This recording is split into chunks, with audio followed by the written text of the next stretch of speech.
जी का अभिवादन करते हैं, स्वागत करते हैं, वंदन करते हैं, क्योंकि आपकी हमें जरूरत है। हमारा रेलवे का मुद्दा सीधे सदन और हम आपका अभिनंदन, स्वागत, वंदन करते हैं। कोई दाके खींचा साथियों, सभा होगी एक, आप अपना जगह बना लें। हमारे मंच पर जनता के विभिन्न संगठनों समुदायों को जोड़कर हमने आंदोलन को तैयार किया है।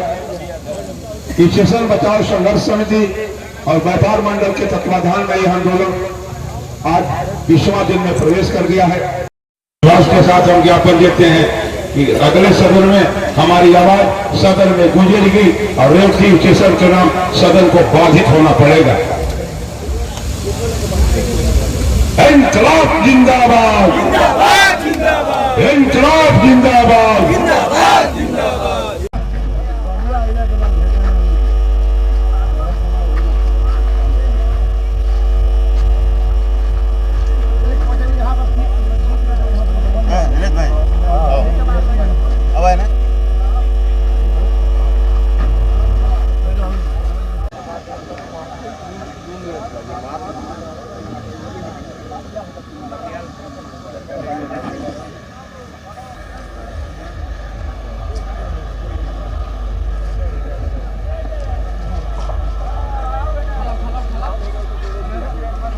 जिंदाबाद जिंदाबाद राजू राज जिंदाबाद जिंदाबाद जिंदाबाद गांधी पार्टी राजू राज जिंदाबाद जिंदाबाद गांधी पार्टी राजू राज जिंदाबाद जिंदाबाद राजू राज राघव चौधरी जिंदाबाद जिंदाबाद बागी बलिया जिंदाबाद जिंदाबाद जिंदाबाद बागी बलिया जिंदाबाद जिंदाबाद जिंदाबाद बाली बाली भिरगू बाबा की जय।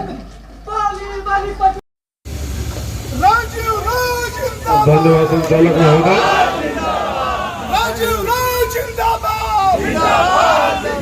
मैं घोसी की सरजमी से रेवती की सरजमी पर नहीं आया हूँ, मैं अपनी जन्मभूमि पर अपना कर्ज उतारने आया हूँ।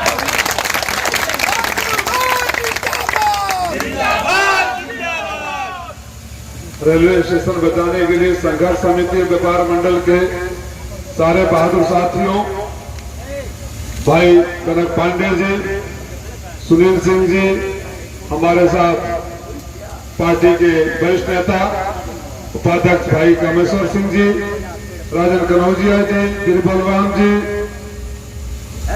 रविंद्र यादव जी, मंच पर बैठे सारे साथियों, सबसे पहले मैं दिल से उन बहादुर साथियों का अभिनंदन करना चाहूंगा जो लगातार 20 दिन से संघर्ष को जारी रखे हैं और अंजाम तक जारी रखेंगे, इसका मुझे पूरा भरोसा है। मेरी संवेदना और श्रद्धांजलि स्वर्गीय संतोष केसरी जी के प्रति भी है, जिन्होंने रेलवे के नकारेपन की वजह से, निकम्मेपन की वजह से जिनकी जान चली गई। मैं सुन रहा था कि क्रांतिकारियों की धरती है, स्वतंत्रता सेनानियों की धरती है, तो मैं सरकार को बताना चाहूंगा आपकी तरफ से कि अब यह रेलवे स्टेशन बचाने की समिति नहीं है, स्वतंत्रता सेनानियों के सम्मान को बचाने का आंदोलन बन चुका है। और इतिहास गवाह है कि जो भी सरकार अपने पुरखों का सम्मान नहीं करती, अपने स्वतंत्रता सेनानियों का सम्मान नहीं करती, उसकी उल्टी गिनती भी शुरू हो जाती है।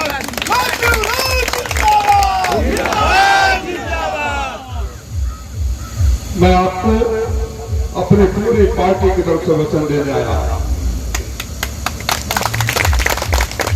लड़ाई में देखिए, मेरी जन्मभूमि है, लोग अपने माँ बाप और जन्मभूमि को नहीं बदल सकते, और वो नालायक औलाद ही होगा जिसके घर परिवार वालों को पीड़ा हो और उसको दर्द न हो। तो मैंने कोई ऐसा काम तो किया नहीं कि जब आप हमें नालायक कह सके। मैं जहां कहीं भी रहूं, मैं तो स्वयं आने वाला था। अचानक एक दिन हमारे नेता, हमारे गार्जियन, हमारे बड़े भाई जी का बहुत ज्यादा सम्मान करता हूं, आदरणीय राम गोविंद चौधरी जी का भी फोन आया। मैंने बोला न जाने का तो सवाल ही नहीं होता है, आपका आदेश आ गया तो मैं जाऊंगा जरूर। उपचुनाव का माहौल है, कुछ जिम्मेदारियां हैं, लेकिन मुझे लगा कि अगर नहीं जाऊंगा तो अपराध बोध होगा, और जाऊंगा तो खाना पूर्ति के लिए नहीं जाऊंगा। सारी पार्टियों के लोग आ रहे हैं, तो जब रेल चलती है तो किसी एक पार्टी के लोग नहीं बैठते, एक जाति धर्म और मजहब के भी लोग नहीं बैठते हैं, समझना पड़ेगा। सरकार आपकी है तो यहां आकर फोटो खिंचवाने से तो काम होगा नहीं, जिम्मेदारियों का निर्वहन करना पड़ेगा। और जैसे यहां सारे जाति धर्म पार्टी धर्म टूट गया है, तो जब वास्तव में अगर ये टूट जाता है तो इतिहास रचा जाता है। घोषी में रखा गया है इतिहास। 1952 के बाद उतनी बड़ी जीत किसी की नहीं हुई थी, कोई पार्टी जाति धर्म नहीं बचा था, क्योंकि सब कुछ टूट गया। तो यहां भी मुझे पूरा भरोसा है कि बाकी दोनों सांसद और मैं, आप आवाज जरूर सुनेंगे। और पत्र में पढ़ रहा था, पत्र कल ही प्रेषित हो जाएगा कि सदन से पहले, और मैं नोटिस भी दूंगा स्पेशल मेंशन का, स्पेशल मेंशन का नोटिस भी दूंगा, मंत्री से मिलूंगा। मैं कभी भी कुछ कर पाऊं। और बड़े नादान हैं जो बलिया बैठकर धमकाते हैं, बनारस और दिल्ली बैठकर गूंगे और बाहर हो जाते हैं।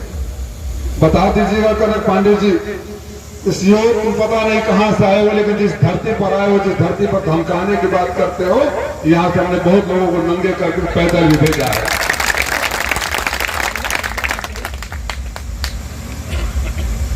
मैं तभी से देख रहा था इतना बड़ा आंदोलन, और एक भी अधिकारी कर्मचारी कहीं दिखाई नहीं दे रहा है।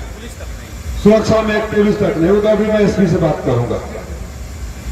ये सरकार की संवेदनशीलता की पराकाष्ठा, और जब सरकार अपने ही लोगों के दर्द को महसूस नहीं कर पाती, आवाज को सुन नहीं पाती, पीड़ा को समझ नहीं पाती, उस सरकार से उम्मीद करना कि हमारा हक भीख समझ कर दे देगी, बेईमानी होगी। हम क्रांतिकारी की धरती के हैं, तो हम अपना हक छीन कर लेना जानते हैं, और हम अपना हक छीन कर लेंगे।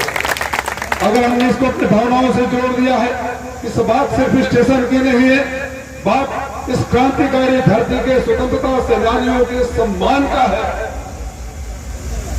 तो दिल्ली में चाहे किसी की भी सरकार, अगर हमारी सरकार भी होती तो उसको झुकना पड़ता।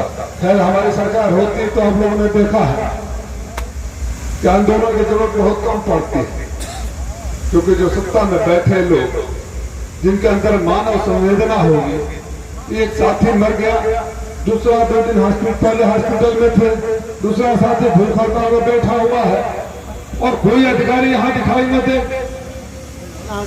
तो इसका खामियाजा भी उन लोगों को बैठना पड़ा। दुर्भाग्य ये है कि जो रेल मंत्रालय में बैठे हैं हमारे मंत्री जी, रेल में कम और रेल में ज्यादा यकीन रखते हैं। जब देखे रेल बनवाते रहते हैं। तो रील बनवाया, हम लोग यहाँ बलिया में फिल्म बना देंगे, और फिल्म बना देंगे तो कुर्सी भी चली जाएगी। ये बात मैं उनको बताऊंगा। मैं सिर्फ अपने जन्मभूमि के लिए अपने भाइयों, अपने चाचा, अपने घर वालों, अपने परिवार वालों को ये बताने आया हूं कि आप लड़ाई में अकेले नहीं हो। 25 तारीख से सदन शुरू हो रहा है। रेलवे का 15 दिन पहले क्वेश्चन आवर के लिए नोटिस निकलता है। हर मंत्रालय का एक दिन निर्धारित होता है, उस दिन से 15 दिन पहले नोटिस देना पड़ता है। मैं चेक करूंगा, अगर होगा तो आज ही मैं नोटिस भी करके आप लोगों को कॉपी भी भेज दूंगा। मैं कहीं खाली खाना पूर्ति करने नहीं जाता है, मेरा इतिहास है। मैं कर्नाटक पढ़ने गया तो वहां का विद्यालय खोल दिया, पार्टी ज्वाइन किया तो वहां से विधायक जी का दिया, घोषी गया तो वहां इतिहास रच दिया। यहाँ तो मेरी बड़ी जिम्मेदारी है ना, यहाँ मेरी जिम्मेदारी बड़ी है। और जो मैं घर के लोगों के साथ नहीं खड़ा हो पाऊं तो बाहर वाले भी सवाल उठाएंगे मुझसे, वो मौका नहीं दूंगा। लड़ाई होगी, मजबूत होगी। और हमारे भाई बोल रहे थे कि ट्विटर पर लिखवाएंगे। जो सरकार यहाँ बीमार और मृतकों को के लिए संविधान ये ट्विटर से चलेगी, वो लड़ाई तो बलिया स्टाइल में ही लड़ना पड़ेगा। बोले बोले गुरु बाबा की स्टाइल में लड़ना पड़ेगा और उसी स्टाइल में लेंगे। ये फेसबुक से और ट्विटर से, ये फेसबुक और ट्विटर ने तो और हम लोगों को खराब कर दिया है। नए लड़के मोदी जी आए तो सेल्फी शुरू कर दिए, सेल्फी की बीमारी हो गई और सारी क्रांति फेसबुक और ट्विटर पर हो जाता है। खाना पूर्ता हो गया, दिखा दिया। वो लड़ाई नहीं, सड़क से सदन तक होगी और आवाज भी सड़क से सदन तक गूंजेगी, बढ़िया की आवाज गूंजेगी। आपको इस बात का वचन देते हुए, क्योंकि कई कार्यक्रम है, मुझे कई जगह जाना है, कि अगर यहाँ आया हूँ तो बहुत जल्द मेरी आवाज सदन में भी सुनेंगे इसी मसले पर। आप सबको बहुत बहुत धन्यवाद, शुभकामनाएं। ये लड़ाई सफल हो, इस बात के लिए भी मैं आपको शुभकामनाएं देता हूँ।